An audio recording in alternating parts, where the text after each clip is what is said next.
বন্ধুরা কেমন আছেন আপনারা সকলেই।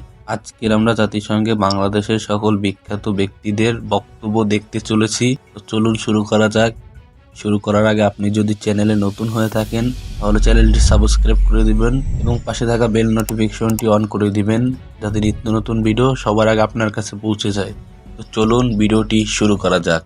তো প্রথমে রয়েছে হোসেন মোহাম্মদ এরশাদ। চলুন তার বক্তব্যটি শুনে আসি। The honor to welcome to the United Nations the President of the People's Republic of Bangladesh and to invite him to address. Felicitations are due to you. দ্বিতীয় নম্বর রয়েছে শেখ মুজিব। শেখ মুজিব বক্তব্যটি দিয়েছিলেন 1974 সালে। চলুন তার বক্তব্যটি শুনে আসি। Je demande au chef du protocole d'aller chercher le Sheikh Mujibur Rahman, Premier ministre du Bangladesh. সম্মানিত প্রতিনিধিবৃন্দ, ভদ্র মহিলা ও ভদ্র মহোদয়গণ, আজ এই মহান পরিষদে আপনাদের সামনে দুটো কথা বলার সুযোগ পেয়ে বাঙালি জাতির জন্য এটা এক ঐতিহাসিক মুহূর্ত। তৃতীয় নম্বরে রয়েছে শেখ হাসিনা। শেখ হাসিনা এমন একটি ব্যক্তি যার স্বৈরাচারী কর্মকাণ্ডের জন্য তাকে দেশ ছাড়তে হয়েছে।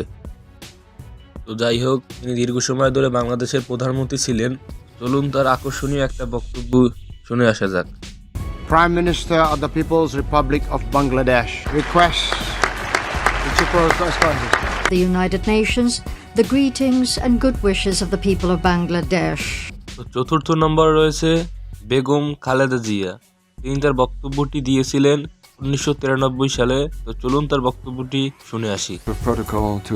In the name of Allah, the most compassionate, the most merciful.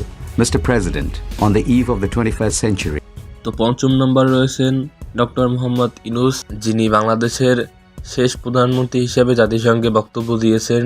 তো আমাকে হয়তো আর বলে দিতে হবে না যে তিনি তার বক্তব্যটি কত সালে এবং কত তারিখে দিয়েছেন, সেটা আপনারা খুব ভালোভাবেই জানেন। জাতিসংঘে সবচেয়ে বেশি সম্মান পেয়েছেন ডক্টর মোহাম্মদ ইউনূস, যা আপনারা ভিডিওর ক্লিপে দেখতেই পাচ্ছেন।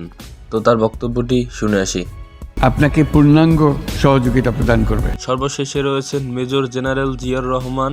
জিয়াউর রহমান এমন একটি লোক যিনি মারা যাওয়ার পর তার অতিরিক্ত সম্পদ খুঁজে পাওয়া যায়নি। তার মানে বুঝতেই পারছেন তিনি অনেক সৎ ছিলেন। তো যাই হোক, তার বক্তব্যটি শুনে আসি। General Assembly have been called to order specifically to hear the Bangladesh leader.